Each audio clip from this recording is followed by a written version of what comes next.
সমাধান চাও যদি জীবনে মরণে, ফিরে যাও খুঁজে নাও চোখ রাখো কোরআনে।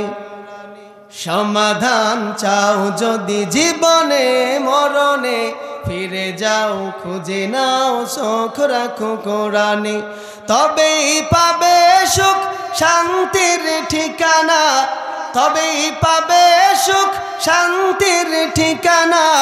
যদি মেনে নাও তুমি মনে প্রাণে সমাধান, সমাধান চাও যদি জীবনে মরণে, ফিরে যাও খুঁজে নাও চোখ রাখো কোরআনে। এ বাণী সকলের নয় শুধু মুমিনের, যারাই চলবে মেনে ফল পাবে কোরআনের। ঘরে বলো কিংবা রাষ্ট্রে বলো, ঘরে বলো কিংবা রাষ্ট্রে বলো, অশান্তি দূর করে শান্তি আনে সমাধান।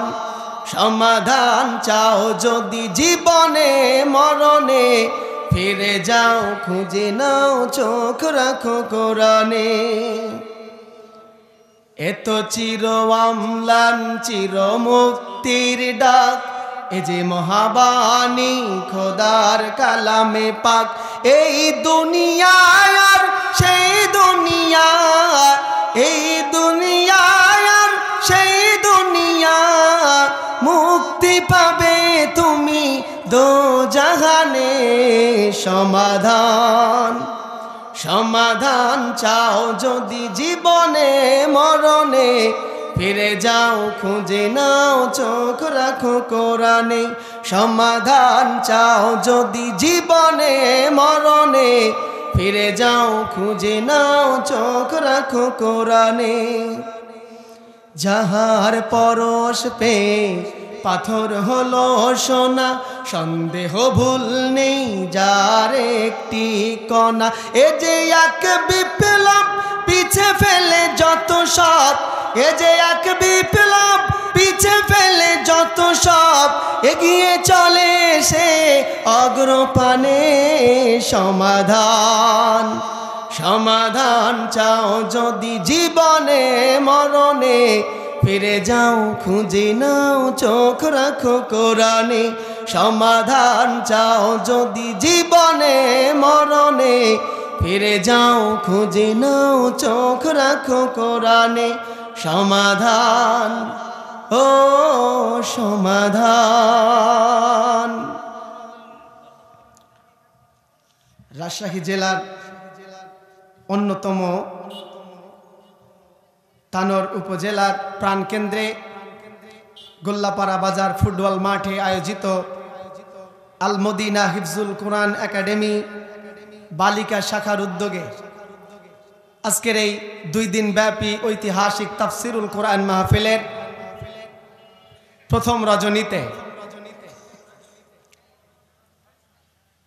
মাহফিল কর্তৃপক্ষের পক্ষ থেকে, আজকের এই মাহফিলের পক্ষ থেকে অত্র এলাকাবাসী, শহরে অবস্থানরত মুসলিম তাওহীদি জনতা সবাইকে আন্তরিক অভিনন্দন শুভেচ্ছা জ্ঞাপন করছি। সেই সঙ্গে মাহফিলে এসে সামিয়ানার নিচে আসন নিশ্চিত করবার জন্য আহ্বান জানাচ্ছি। সম্মানিত ভাইয়েরা, 2 দিন ব্যাপী এই তাফসিরুল কোরআন মাহফিলের সর্বজন শ্রদ্ধাভাজন সম্মানিত সভাপতি, এই মাহফিলের প্রধান অতিথি হিসাবে ইতোমধ্যেই উপস্থিত হয়ে গেছেন আপনাদের তানোর গোদাগাড়ির সাবেক মাননীয় সাংসদ, জনপদের জননন্দিত নেতা, মাজলুম সংগঠন দিন বিজয়ের প্রত্যয় দীপ্ত শহীদ কাফেলা বাংলাদেশ জামায়াতে ইসলামীর সম্মানিত মোহতারাম নায়েবে আমির মহোদয়, যিনি অত্যন্ত প্রজ্ঞার সহিত জাতির ক্লান্ত লগ্নে আমিরে জামাতের অনুপস্থিতিতে বাংলাদেশের তাওহীদি জনতার সুদক্ষ নেতৃত্ব দিয়ে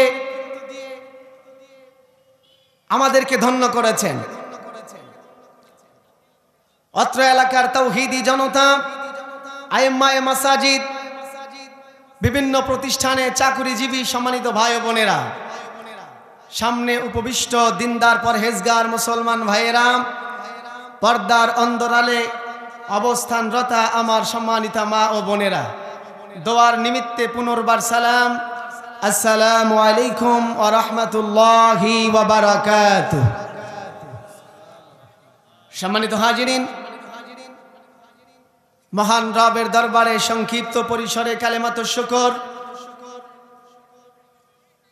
যে মহান আল্লাহ রাব্বুল আলামিন আজকে আমাদেরকে এমনই একটি তাফসিরুল কোরআন মাহফিলের আয়োজন করে এখানে উপস্থিত হওয়ার তৌফিক দিয়েছেন। যেই মাহফিলের প্রধান অতিথি আজকে আপনাদের তানোর সদরের কেন্দ্রীয় মসজিদে এশার নামাজের ইমামত করেছেন, বলেন আলহামদুলিল্লাহ। আলহামদুলিল্লাহ বলবেন না? চিন্তা করেছেন ভাই, আমাদের প্রজন্মে এমন আমরা 5 আগস্টের আগে আর দেখি? আপনারা হয়তো এদিকে দেখেছেন,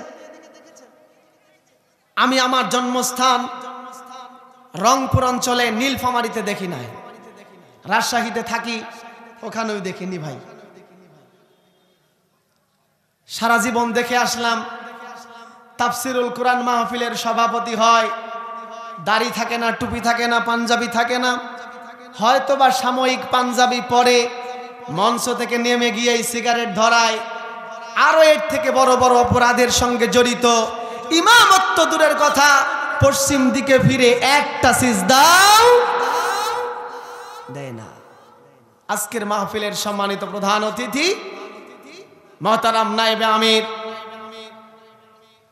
জনাব অধ্যাপক মুজিবুর রহমান সাহেব আমাদের তানোর উপজেলার কেন্দ্রীয় মসজিদে এশার নামাজের মাধ্যমে দেখিয়ে দিয়েছেন যে যদি পরিস্থিতি ভালো হয় এই সমস্ত জায়গাতে বদমাইশদের কোনো জায়গা, এই জায়গাটা করে দিয়েছেন কে? কথা বলেন। এই সুযোগ করে দিয়েছেন কে? ওই আল্লাহ পাকের আরেকবার শুকরিয়া গদগদ চিত্তে বুলন্দ আওয়াজে বলুন আলহামদুলিল্লাহ। দরুদ ও সালাম পেশ করছি সর্বকালের সর্বযুগের সর্বশ্রেষ্ঠ মহামানব সাইয়্যিদুল কাউনাইন আশরাফুল আম্বিয়া বিশ্বনবী মুহাম্মদুর রাসূলুল্লাহ সাল্লাল্লাহু আলাইহি ওয়াসাল্লামের শানে। সম্মানিত ভাইরা আমার, এই বিশাল তাফসিরুল কোরআন মাহফিলে আপনাদের খেদমতে দুটো কথা বলার সুযোগ আল্লাহ পাক করে দিয়েছেন। এই মঞ্চে কথা বলবার মতো ন্যূনতম যোগ্যতা আমার নেই, যেখানে আজকেই আমার পরে কথা বলবেন আজকের মাহফিলের সম্মানিত প্রধান বক্তা জনাব হযরতুল আল্লাম হযরত মাওলানা ইমদাদুল হক সুলতানি সাহেব, ঢাকা। আগামীকাল দ্বিতীয় দিনের প্রধান বক্তা হিসাবে তাশরিফ আনবেন উত্তরবঙ্গের কৃতি সন্তান, বাংলাদেশের আলোড়ন সৃষ্টিকারী মুফাসসিরে কোরআন হযরতুল আল্লাম হযরত মাওলানা নুরুল আমিন সাহেব। সেই জায়গাতে আল্লাহ পাক আমাকে কবুল করেছেন আপনাদের সামনে দুটো কথা বলবার নিমিত্তে। কালামে হাকিম থেকে সূরাতুল ওয়াকিআর ছোট্ট ছোট্ট কয়েকটি আয়াত কারিমা আমি তেলাওয়াত করেছি। আল্লাহ চাইলে অতি সংক্ষিপ্ত সময়ের ভিতরে আপনাদেরকে সাথে নিয়ে কোরআনুল কারীম থেকে দুটো কথা আলোচনা পর্যালোচনা করব। আল্লাহ পাক তৌফিক দিন, বলুন আমিন। সম্মানিত ভাইরা আমার, তেলাওয়াত করলাম সূরাতুল ওয়াকিআ থেকে। সূরাতুল ওয়াকিআ এটি কালামে হাকিমের 56 নম্বর সূরা। ধারাবাহিকতার দিক থেকে এই সূরায় মোট আয়াত সংখ্যা রয়েছে 96টি, 3টি রুকু। আমি আপনাদের সামনে তেলাওয়াত করেছি সূরাতুল ওয়াকিআর ৭৭ থেকে ৮০ নম্বর আয়াত, ছোট্ট ছোট্ট 4টি আয়াতে কারিমা আমি আপনাদের সামনে তেলাওয়াত করেছি। আচ্ছা আপনারা বলুন তো, এই যে আজকে তাফসিরুল কোরআন মাহফিল শুরু হলো, আগামীকালের আখেরি মোনাজাত পর্যন্ত এই ময়দানে যে কথাগুলো হবে, উলামায়ে কেরাম যে কথাগুলো বলবেন, কিসের ভিত্তিতে বলবেন? হ্যাঁ, আল কোরআনের ভিত্তিতে, তাই না? আমি একদম সূচনা লগ্নে, এই জন্য আমি আপনারা 2 দিন ধরে মনোযোগ সহকারে যে কোরআন শুনবেন, এই কোরআনের পরিচয় সংক্রান্ত দুটো কথা বলবার জন্য তেলাওয়াত করলাম সূরাতুল ওয়াকিআর ৭৭ থেকে ৮০ নম্বর আয়াত। আল্লাহ সুবহানাহু ওয়া তাআলা এই 4টি আয়াতের ভিতরে আল্লাহ পাকের পক্ষ থেকে অবতারিত গ্রন্থ আল কোরআনুল কারীমের মহিমাময় পরিচয় দান করেছেন। বলুন সুবহানাল্লাহ। ভাইরা আমার, তেলাওয়াত করলাম সূরাতুল ওয়াকিআ। ওয়াকিআ শব্দের অর্থ হলো ঘটনা, আবার কিসসা শব্দের অর্থও ঘটনা, ইংরেজিতে বলা হয় হিস্টোরি। তবে ওয়াকিআ আর কিসসা এর মধ্যে পার্থক্য আছে।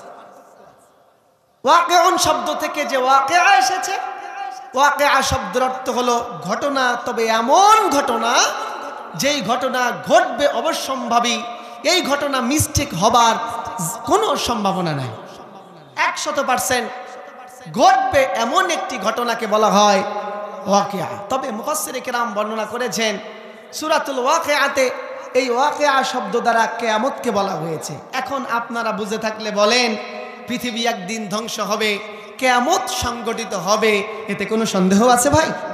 কথা বলেন না।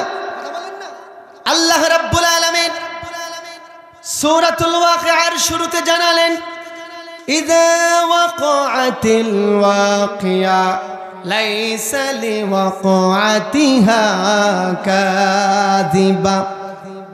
আল্লাহ পাক বলেন, যখন সংগঠিত হবে সেই ঘটনা, ওই ঘটনা অস্বীকার করার ক্ষমতা পৃথিবীর কারো থাকবে না। প্রথম 2টা শব্দে ওয়াকিআ শব্দ উল্লেখ করলেন। এই জায়গা থেকে ওয়াকিআ শব্দটি গ্রহণ করে সূরাটির নামকরণ করা হলো ওয়াকিআ। এবং পরবর্তী আয়াতগুলোর ভিতরে আল্লাহ সুবহানাহু ওয়া তাআলা কিয়ামতের কিছু চিত্র তুলে ধরেছেন। আল্লাহ রাব্বুল আলামিন বলেন, ইযা রুজ্জাতিল আরদু রাজ্জা ওয়া বুসাতিল জিবালু বাসা ফাকানাত হাবাআম মুনবাসা। আল্লাহ পাক রব্বুল আলামিন কিয়ামতের ধারণা দিয়ে বান্দাদের লক্ষ্য করে বললেন, যেদিন কিয়ামত সংঘটিত হবে সেই দিন এই পৃথিবীর জমিনকে ব্যাপকভাবে প্রকম্পিত করা হবে, আর জমিনের পাহাড় পর্বতগুলোকে চূর্ণ বিচূর্ণ করে টুকরো টুকরো করে ফেলা হবে। পাহাড়গুলোর এমন অবস্থা হবে যেন তা মরুভূমির উত্তপ্ত বালুতে উড়ে বেড়ানো ধূলিকণার মতো হয়ে যাবে। বলেন আল্লাহু আকবার। এই কিয়ামতের ঘটনা আল্লাহ পাক বর্ণনা করলেন, সেই সঙ্গে ওয়াকিআ শব্দটি সরাসরি নিয়ে আসলেন। এই শব্দ গ্রহণ করে সূরাটির নামকরণ করা হলো সূরাতুল ওয়াকিআ। আল্লাহ পাক বলেন, খাফিদাতুর রাফিআ। ওই কিয়ামত যখন সংগঠিত হয়ে যাবে, ময়দানে মাহশারে এই পৃথিবীর মানুষগুলোর মধ্যে কাউকে আমি সম্মানিত করব, আবার কাউকে লাঞ্ছিত করব, কাউকে জান্নাতি বানায়া দেব, আবার কাউকে জাহান্নামে নিক্ষেপ করে দেব।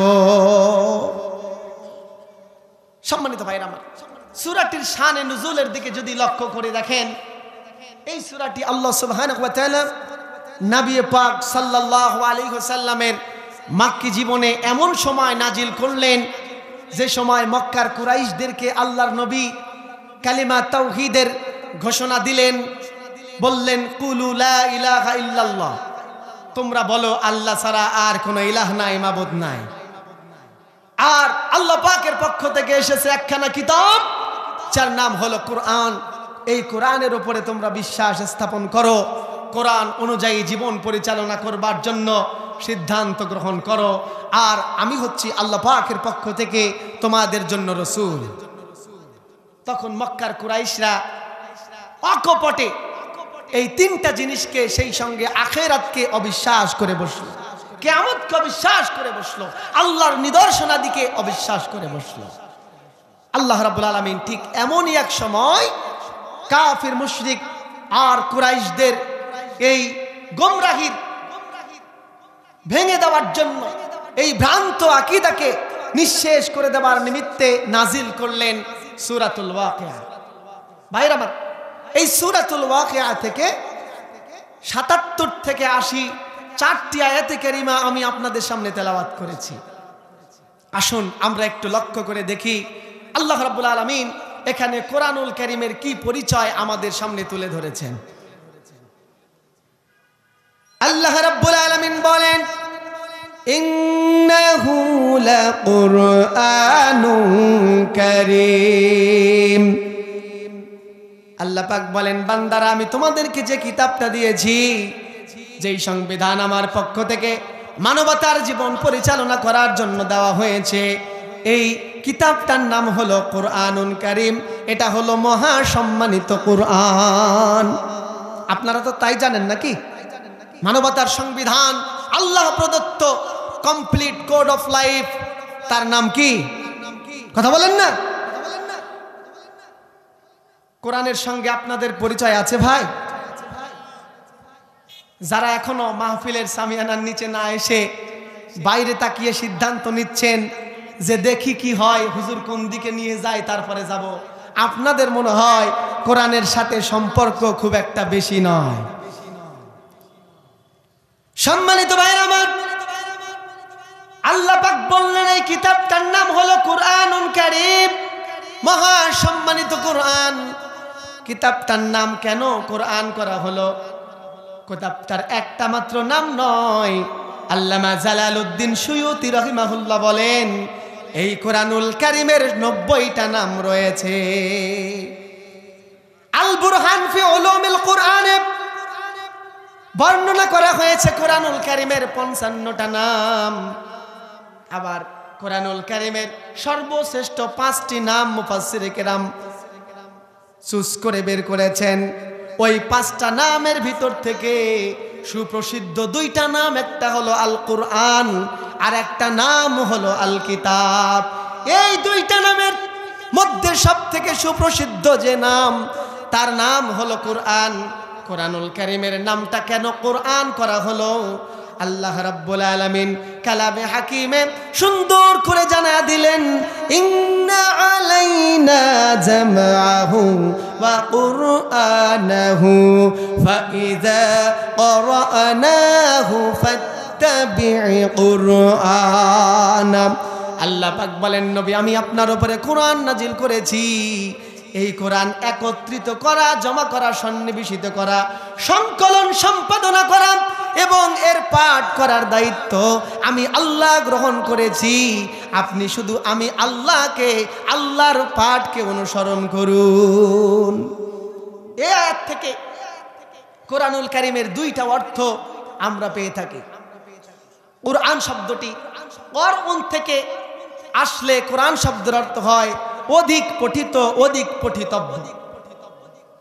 আর কোরআন শব্দটি যদি কর্নুন শব্দ থেকে গ্রহণ করা হয়, তাহলে কোরআন শব্দের অর্থ হলো জমা করা, একত্রিত করা, সন্নিবেশিত করা। কোরআনুল কারীম কতটা যৌক্তিক একটা কিতাব, এটাকে তুচ্ছ করে আপনি অন্য কোনো সংবিধান দিয়ে নিজের জীবন পরিচালনা করতে পারবেন না। যদি আপনি কোরআনুল কারীম সম্পর্কে, কোরআনুল কারীমের যৌক্তিকতা, এর বিজ্ঞানসম্মত আলোচনার সঙ্গে একবার পরিচিত হয়ে যান। কোরআন কেন নামকরণ করা হলো? কোরআন শব্দের অর্থ হলো পাঠ করা। এই পৃথিবীতে এমন কোনো কিতাব নাই, এমন কোনো গ্রন্থ নাই, এমন কোনো পুস্তক নাই যেটা কোরআনের মতো তেলাওয়াত করা হয়। কথা বলেন ঠিক কি ঠিক না? এটার জন্য আর কোনো দলিলের দরকার হয় না। শিল্পীরা গান গায়, লেখকরা, গীতিকাররা সঙ্গীত রচনা করে, তাইরে নাইরে বন্ধুরে কলা খাইছে এন্দুরে। একদিন, দুদিন, 10 দিন ভালো লাগে, তারপরে সুরে ফেলে দেয়, আর ও জামানা থাকে। কথা বলেন না ভাই? এই যে নব্য উপদেষ্টা পরিষদে আসলো এক বদমাইশ, ইসলাম বিদ্বেষী কুলাঙ্গার মোস্তফা সরওয়ার ফারুকী। টেলিভিশনে সিনেমা চলচ্চিত্র রচনা করে, যত বড় নায়ক হোক না কেন সিনেমা রচনা করবার পরে এই সিনেমা একবার দুইবার দেখার পরে জনগণ লাথি মেরে মেন হলে ফেলে দেয়। ঠিক কি ঠিক না? আল্লাহর কোরআন এমন এক কিতাব, আজ থেকে 1500 বছর আগ থেকে সূরাতুল ফাতিহা দিয়েই মুসলমান নামাজ পড়ে। কোন সময় তানোরের কেন্দ্রীয় মসজিদের ইমাম সূরা ফাতিহা দিয়ে নামাজ শুরু করেছে, তাই মুসল্লিরা রাগ করে বাইরে অবরোধ করে না। ঠিক কি ঠিক না? যারা ঠিক বললেন না তারা মনে হয় একমত হতে পারলেন না। কথা বলেন ঠিক কি না? সারাটা জীবন ধরে ফাতিহা শুনলেন, কোরআনটাকে লক্ষ লক্ষ বার খতম করে মুসলমানেরা, কোনো বিরক্তি আসে না। আল্লাহ পাক বলেন কোরআনের নাম এজন্যই কোরআন, কিয়ামত পর্যন্ত শুধু নয় আল্লাহর জান্নাতে পর্যন্ত আল্লাহ পাক কোরআন পড়ে পড়ে বান্দারে শোনাবেন। কোনোদিন কোরআনের প্রতি অরুচি আসবে না, তেলাওয়াত চলতেই থাকবে, চলতেই থাকবে। বলেন সুবহানাল্লাহ। কোরআনুল কারীমের নাম হলো সন্নিবেশিত, একত্রিত। যেমন কেন নামকরণ করা হলো আমার আল্লাহ রাব্বুল আলামিন জানিয়ে দিলেন। আল্লাহ পাক বলেন ইন্না আনজালনা আলাইকাল কিতাবা তিবয়ানাল লিকুল্লি শাই ওয়া হুদাও ওয়া রাহমাতাও ওয়া বুশরা লিল মুসলিমিন। আল্লাহ পাক বলেন নবী আপনার উপরে এমন একটা কিতাব আমি রচনা করলাম, জাতি বিয়ানাল লিকুল্লি শাই, যা সব বিষয়ের সুস্পষ্ট বর্ণনা, দাতাতি বিয়ান, পরিপূর্ণ কিতাব। এর মধ্যে আমি আল্লাহ পাক বান্দাদের জন্য রেখেছি হিদায়াত, বান্দার জন্য রেখেছি রহমত আর জান্নাতের সুসংবাদ। বুঝে থাকলে আওয়াজ দিয়ে বলুন সুবহানাল্লাহ। ওয়ালাকাদ যারাবনা লিন-নাসি ফি হাযাল কুরআনি মিন কুল্লি মাসালিন ফালাআল্লাহুম ইয়াতাযাক্কারুন। আল্লাহ পাক বলেন মানবতার জীবন পরিচালনা করবার জন্য এমন কোন বক্তব্য, দৃষ্টান্ত, উদাহরণ, নসিহত, এমন কোন ফয়সালা নাই যেটা আমি কোরআনুল কারীমের ভিতরে দিয়ে দেই নাই। সুবহানাল্লাহ। মা ফাররাতনা ফিল কিতাবি মিন শাই।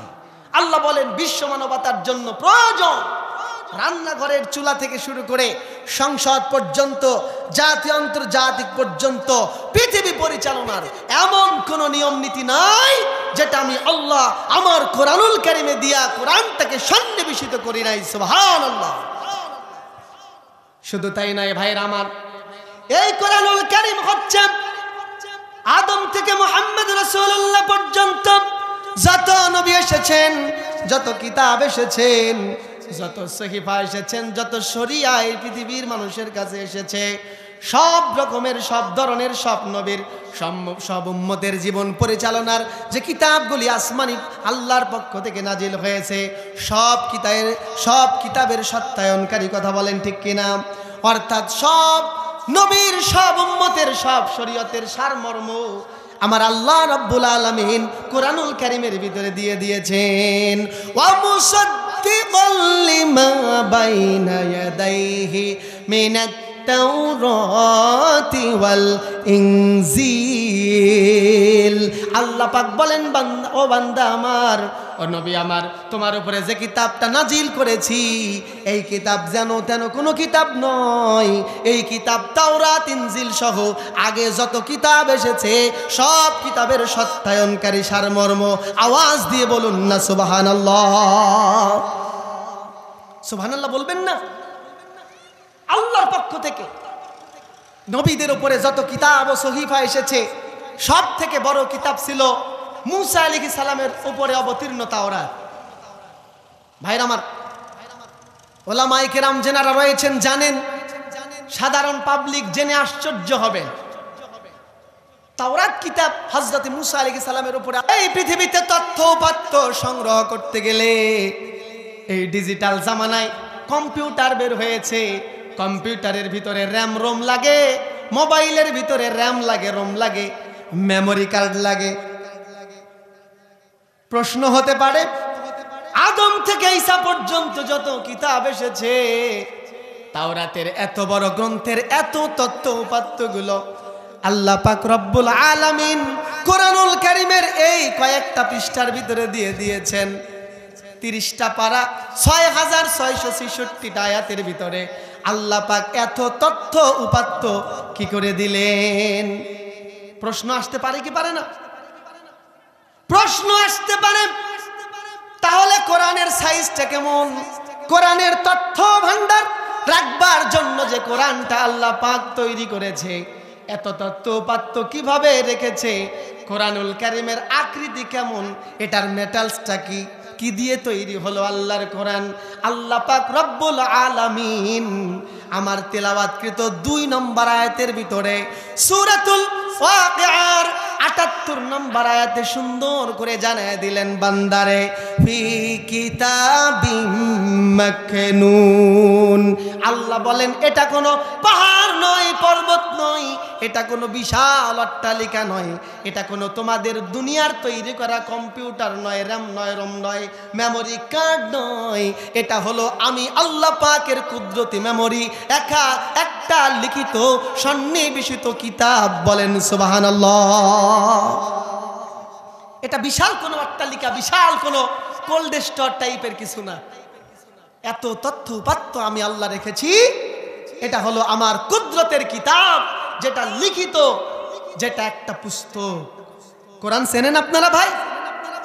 হ্যাঁ, এটা হলো আল্লাহর কোরআন।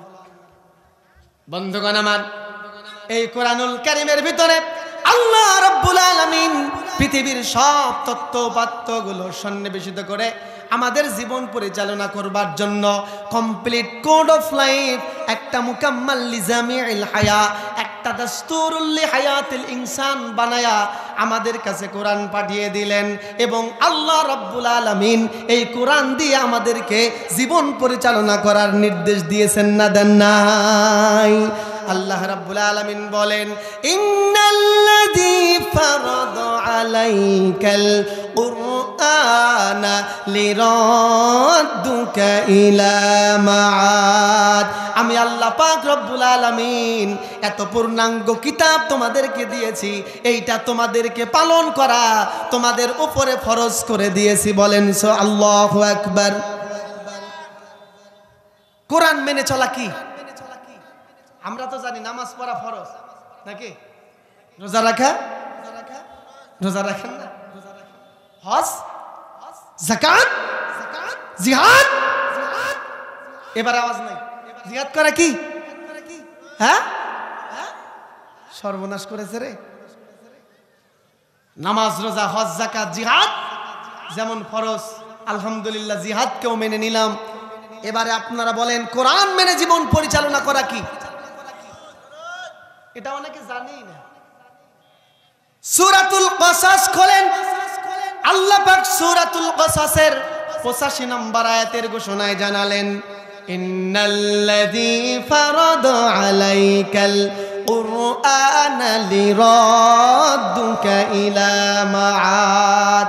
ইন্নাল্লাযী ফারাদা আলাইকাল কুরআন, আমি আল্লাহ তোমাদের উপরে কোরআনকে ফরজ করে দিয়েছি। এটা তুচ্ছ তাচ্ছিল্য করবার জিনিস নয়, এত পূর্ণাঙ্গ কিতাবকে ঘরে ফেলে ময়লা করবার জিনিস নয়।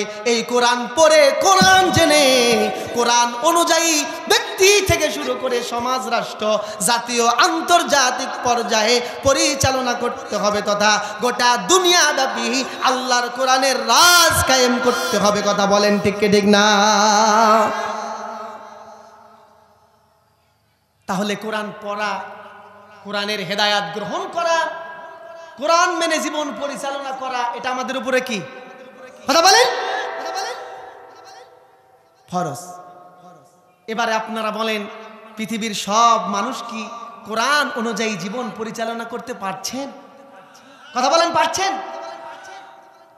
আমরা যারা এসেছি, আমরা তো মোটামুটি কোরআন অনুযায়ী জীবনটা পরিচালনার চেষ্টা করি নাকি বলেন?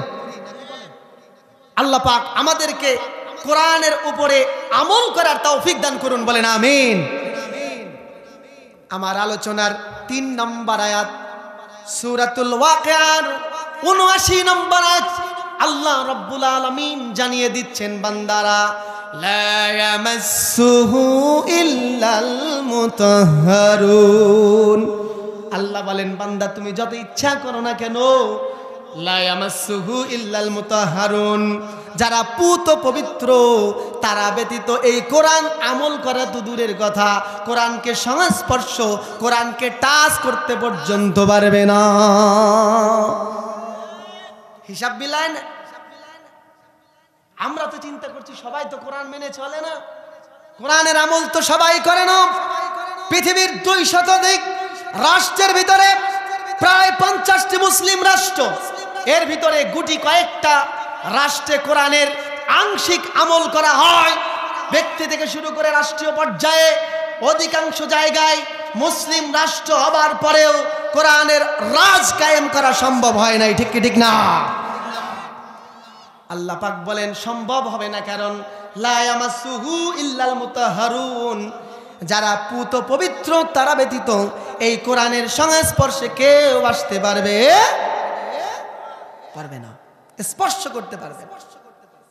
আর যারা স্পর্শ করতে পারবে, যারা কোরআন পড়বে, যারা কোরআনের আমল করতে পারবে, তাদের জন্য কল্যাণ আছে না নাই?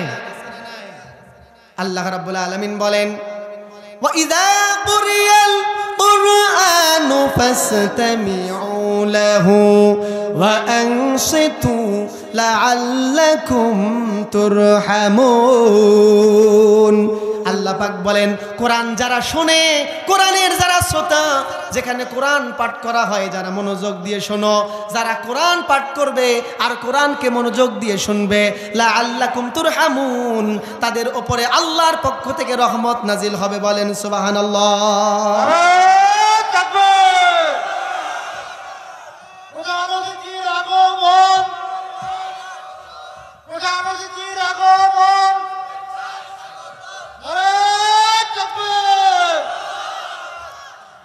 আমাদের সম্মানিত প্রধান অতিথি মহতারাম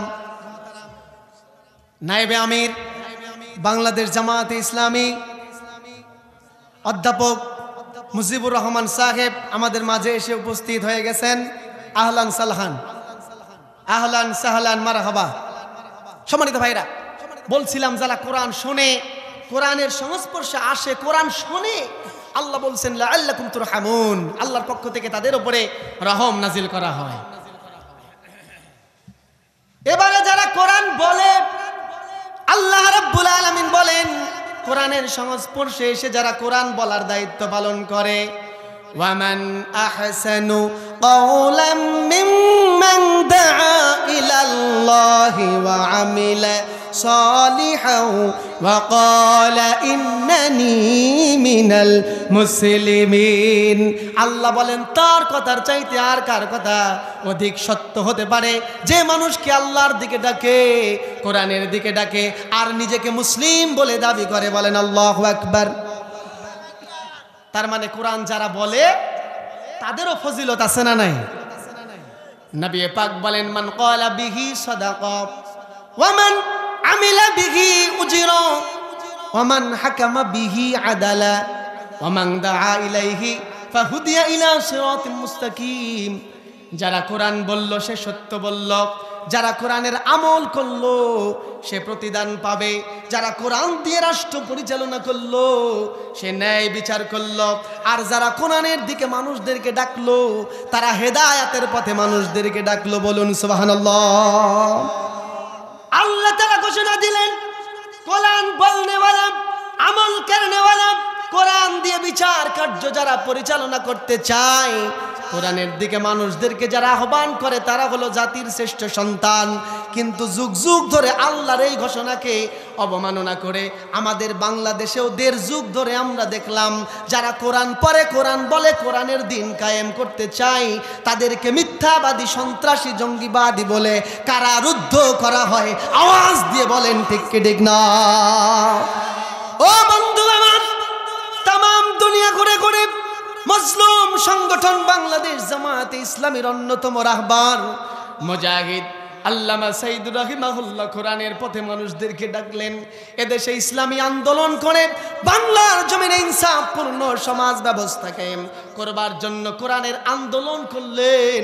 যুগ যুগ ধরে মানুষদেরকে কোরআনের পথে ডাকলেন।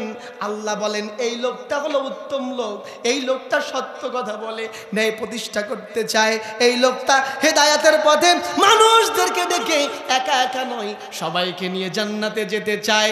আমার দেশের স্বৈরাচারী লেডি কিলার, আমার দেশের জালিম শাসক এই লোকটারে একজোরের অধিক সময় ধরে জেলে কারারুদ্ধ করে রেখে পরিশেষে শাহাদাত বরণ করে আল্লাহর কাছে পৌঁছায় দেওয়ার জন্য ষড়যন্ত্র করেছে। আমার আল্লাহ তার ষড়যন্ত্রকে রহমত বানায়া আল্লামা সাইদ রাহিমাহুল্লাহকে আল্লাহর জান্নাতের পাখি বানায়া দিয়েছেন। বলুন সুবহানাল্লাহ। আর দিনের মুজাহিদদেরকে ধরে মিথ্যা মামলা দিয়ে যারা ধর্ম নিয়ে কোরআন নিয়ে দুনিয়া সফর করলো, জীবন বিসর্জন দিয়ে দেশে কোরআন প্রতিষ্ঠার আন্দোলন করলো, তাদেরকে ধর্মীয় অনুভূতিতে আঘাতের নাম করে কারারুদ্ধ করা হলো, জেল জরিমানা দিয়ে ক্রস ফায়ারে মারা হলো, ফাঁসির মঞ্চে ঝুলিয়ে আমার দেশের জাতির রাহবারদেরকে আমাদের থেকে শূন্য করে জান্নাতে পাঠায় দিল। কথা বলেন ঠিক ঠিক না? তাদের ষড়যন্ত্রকে আমরা ষড়যন্ত্র হিসাবে নিব না। নবীজি বলেছেন শহীদরা মরে না, আল্লাহ বলেছেন শহীদদেরকে মৃত বলো না। ওয়ালা তাকুলু লিমান ইউকতালু ফি সাবিলিল্লাহি আমওয়াত। আল্লাহু আকবার বলেন। নবীজি বলেন শাহাদাতের মৃত্যুবরণ করে যারা জমিন থেকে বিদায় নয়, রূহটাকে জমিন থেকে ডাইরেক্ট আল্লাহর জান্নাতের সবুজ পাখির ভিতরে ঢুকায়া এই পাখিটাকে আল্লাহর জান্নাতের আরশের নিচে জায়গা করে দেওয়া হয়। সুবহানাল্লাহ বলেন।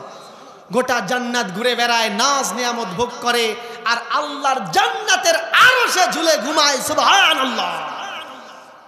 বন্ধুগণ আমার, তাহলে কোরআন যে শুনে, কোরআন যে আমল করে তার উপরে ফজিলত আছে, আর কোরআনের দাওয়াত যে দেয় তার উপরেও ফজিলত আছে।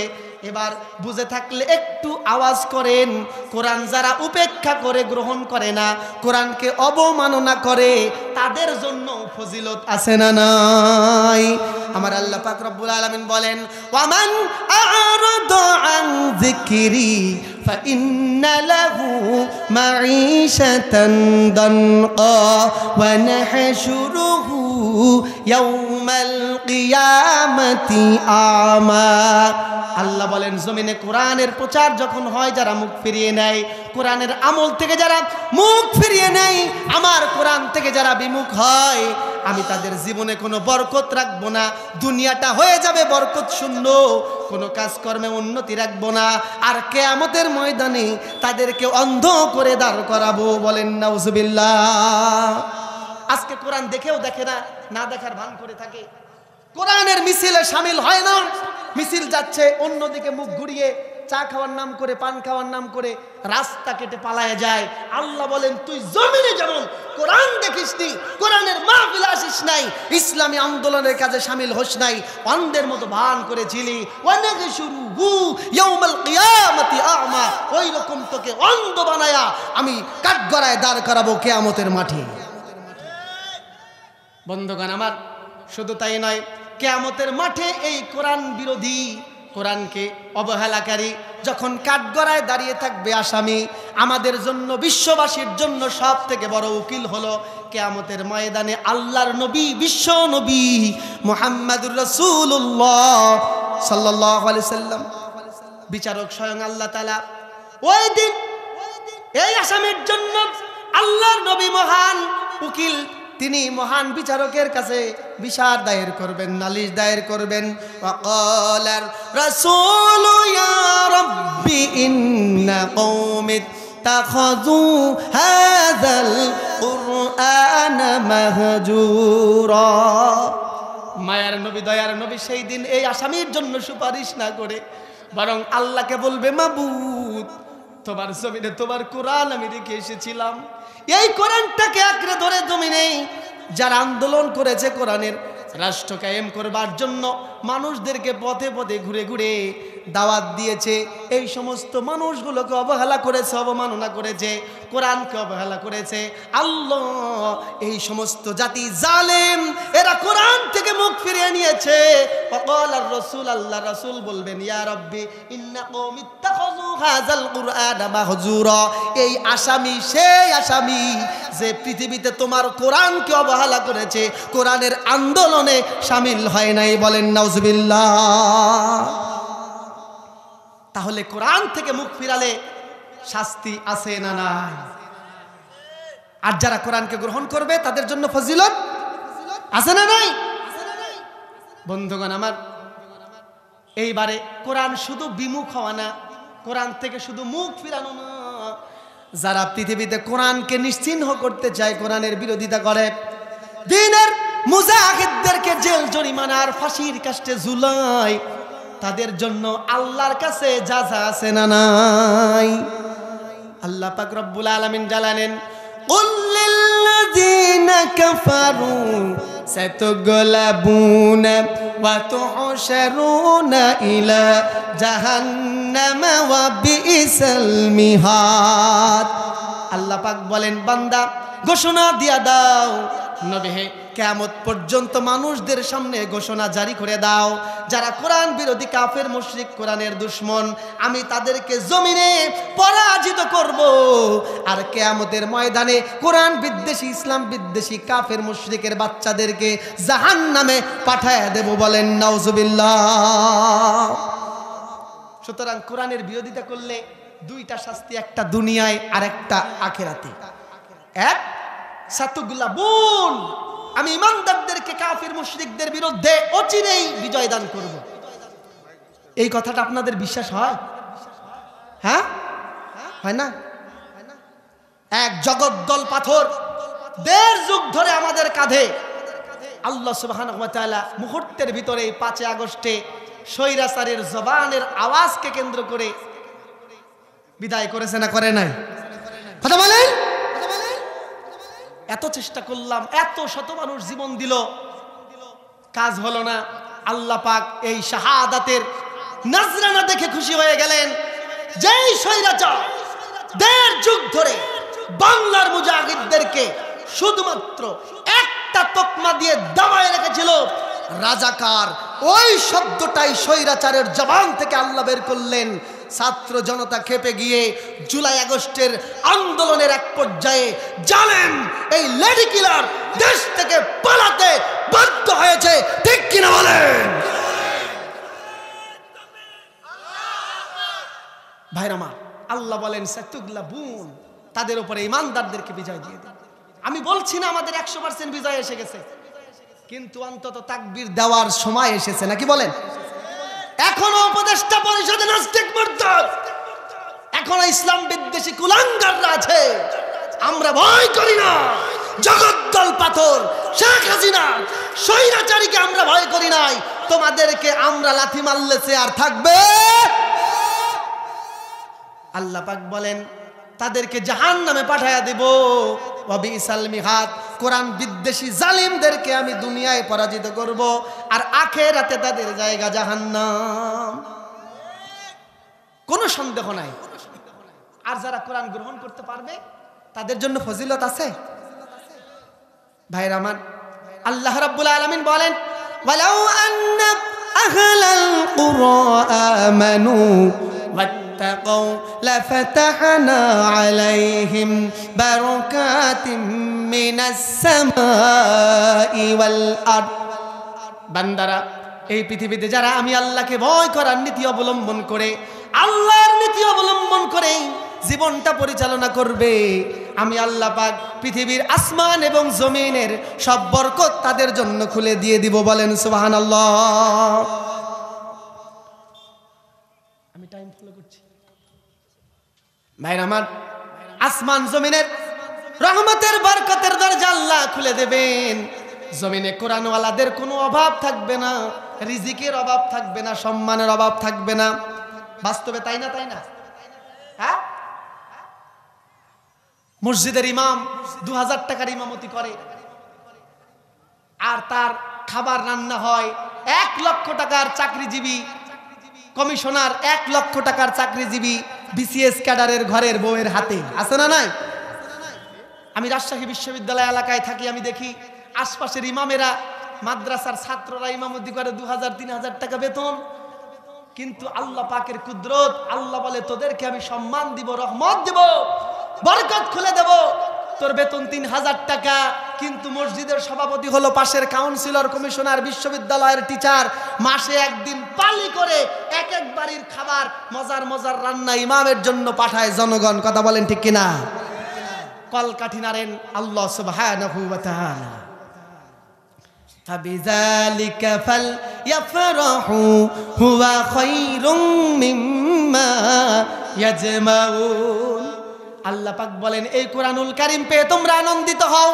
এই কোরআনকে তোমরা যারা গ্রহণ করতে পেরেছো আনন্দ উল্লাস করো, কেননা এই পৃথিবীর সব কল্যাণ আমি এই কোরআনুল কারীমের মধ্যে সব সন্নিবেশিত করে দিয়েছি। বলুন সুবহানাল্লাহ।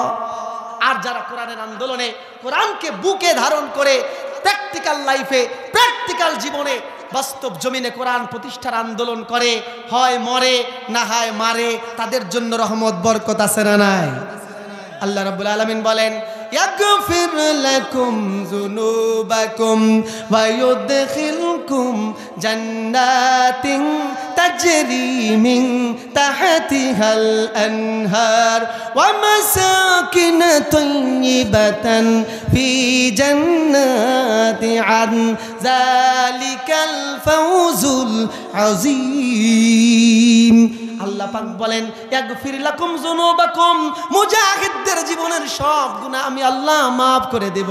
ওয়া ইউদখিলকুম জান্নাহ, আর তাদেরকে জান্নাতে পৌঁছায়া দেব। আর তাদেরকে মাসাকিন তাইয়িবাতান জান্নাতি আদন, জান্নাতের স্থায়ী আবাসস্থল দান করব। যালিকাল ফাওজুল আযীম, আর এর থেকে বড় সফলতা পৃথিবীতে আর হতে পারে না। আল্লাহ তাআলা আমাদেরকে কোরআন বুঝে, কোরআন মেনে, কোরআন শুনে, কোরআনের উপর আমল করে কোরআনের রাজ কায়েমের আন্দোলনে শামিল থেকে আল্লাহর জান্নাতে তাও কবুল করুন, বলেন আমিন। আমার আলোচনার তেলাওয়াতকৃত সর্বশেষ আয়াত আল্লাহ পাক বলেন তানজিলুম মির রাব্বিল আলামিন। এই কিতাবটা যেন তেন কোনো কিতাব না, কোনো পণ্ডিত, কোনো নাস্তিক, কোনো রামবামের তেলাওয়াতকৃত আর পঠিতব্য আর কোনো রামবামের লেখা সংকলিত সম্পাদিত বই না। তানজিলুম মির রাব্বিল আলামিন, এই কিতাবটা মহান প্রতিপালক আল্লাহর পক্ষ থেকে এসেছে, বলেন আল্লাহু আকবার। আর এই জন্যই এই কোরআন যেহেতু আল্লাহর পক্ষ থেকে এসেছে, আলা লাহুল খালকু ওয়াল আম, এই কোরআনের রাজ যদি জমিনে কায়েম হয়ে যায় তাহলে কল্যাণ আসবে, শান্তি আসবে, মুক্তি আসবে, দুনিয়া ও আখিরাতে আমরা নাজাত পাবো, আল্লাহর জান্নাত পর্যন্ত পৌঁছাতে পারবো। আল্লাহ পাক আমাদেরকে কবুল করুন, বলেন আমিন। আপনাদের কাছ থেকে একটা প্রতিশ্রুতি নিয়ে আমি আমার আলোচনা ইতি টানতে চাই। আপনারা আমার কথা এতক্ষণ পর্যন্ত বুঝে থাকলে বলেন আল্লাহ পাক রব্বুল আলামিন এই কোরআন এত পরিপূর্ণ, এত স্বয়ং সম্পূর্ণ, এত ফজিলতের একটা গ্রন্থ দিলেন। আল্লাহ পাক বলেন ইন্নাল্লাযী ফারাদা আলাইকাল কুরআন, এই কোরআনটা আমি তোমাদেরকে দিলাম ফরজ হিসাবে, কারণ এই কোরআনের রাজ তোমাদেরকে কায়েম করতে হবে। আল্লাহর জমিন আল্লাহর কোরআন অনুযায়ী চলবে, অন্য কোনো বিধান অনুযায়ী, অন্য কোনো নাস্তিক আর রামবামের সংবিধান, রচিত সংবিধান অনুযায়ী দেশ চলবে না, আল্লাহর কোরআন অনুযায়ী চলবে। এই কোরআন অনুযায়ী দেশ চালানোর জন্য কাজ করতে আপনারা রাজি আছেন? যদি আমাদের মুজাহিদদের মতো রক্ত দিতে হয়, জীবন দিতে হয়, সেই নজরানা পেশ করতে পারবেন? বলুন ইনশাআল্লাহ। যদি নাও কোরআন হাতে হবেই তোমার জয়, তোমার থাকবে না যে ভয়, তোমার নাই যে পরাজয়, তোমার হবেই হবে জয়। যদি নাও কোরআন হাতে, যদি নাও কোরআন হাতে। যে সপ্তদশ অশ্বারোহী বন্ধ করেছে জয়, তোমাদের মাঝে লুকিয়ে আছে তাদের পরিচয়। যদি বুক টান করে দাঁড়াতে পারো হবে না তোমার ক্ষয়, হবেই হবে জয়, তোমার থাকবে না যে ভয়, তোমার নাই যে পরাজয়, তোমার হবেই হবে জয়। যদি নাও কোরআন হাতে, যদি নাও কোরআন হাতে।